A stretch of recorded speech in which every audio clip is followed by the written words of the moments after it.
ଜଗନ୍ୟ ବାବୁ ଆପଣଙ୍କ ମତରେ ଯେତିକି ଲୋକ ମନ୍ଦିର ଭିତରକୁ ଯାଉଛନ୍ତି ସମସ୍ତଙ୍କୁ ମନ୍ଦିର ଭିତରେ ରଖିଲେ କ୍ରାଉଡ ମ୍ୟାନେଜମେଣ୍ଟ ହେଇପାରିବ, ଲୋକଙ୍କୁ ମ୍ୟାନେଜ କରିହବ? ଆଜ୍ଞା ଲୋକଙ୍କୁ ମନ୍ଦିର ଭିତରେ ମ୍ୟାନେଜ କରିହବ? ନାଇଁ ଯୋଉଟା ଲୋକ ଯାଉଛନ୍ତି ସେଟା ଟିକେ କଣ୍ଟ୍ରୋଲ ଲଗେଇଲେ ଅସୁବିଧା ହବ। ଦାମ ଛଣ ପକା ମୁଁ କଥା ମାନୁ ନାଇକି ଗାଲି ଗାଲି ଦେବିନି, ନହେଲେ ଅସୁବିଧା ହବନି, ବହୁତ ଅସୁବିଧା ହବ।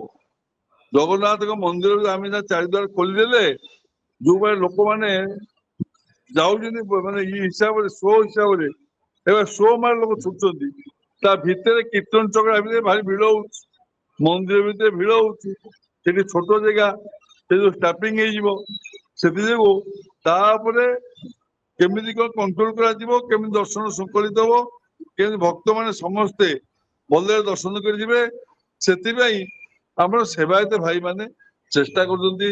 ମନ୍ଦିର ପ୍ରଶାସକ ମନ୍ଦିର ପ୍ରଶାସନ ଚେଷ୍ଟା କରୁଛନ୍ତି। ଆପଣ 10-15 ଦିନ ଛାଡି ଦିଅନ୍ତୁ, ତାପରେ ଯାହା ହବ ଦେଖାଯିବ। ହଁ 10-15 ଦିନ।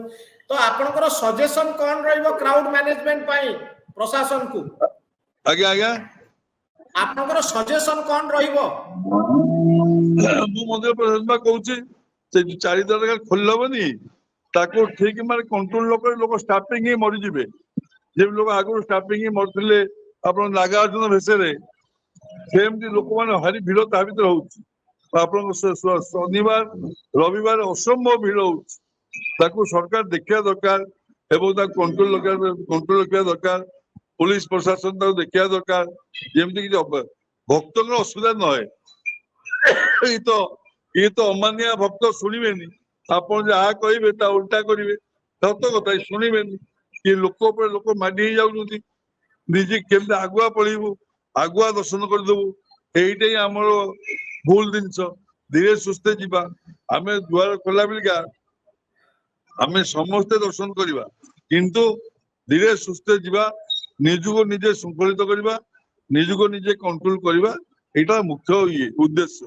ଆଉ ଏମାନେ ଶୁଣୁନାହାନ୍ତି, ତାପରେ ଭିଡି ହେଇ ଉପରେ ଯାଉଛନ୍ତି, ମାନେ ଗୋଟେ ବଡ କଷାକଷି ହଉଛନ୍ତି, କିଏ ଆଗରେ ପହଞ୍ଚିବ, କିଏ ଆଗରେ ଯିବ, ବୁଝିଲେ?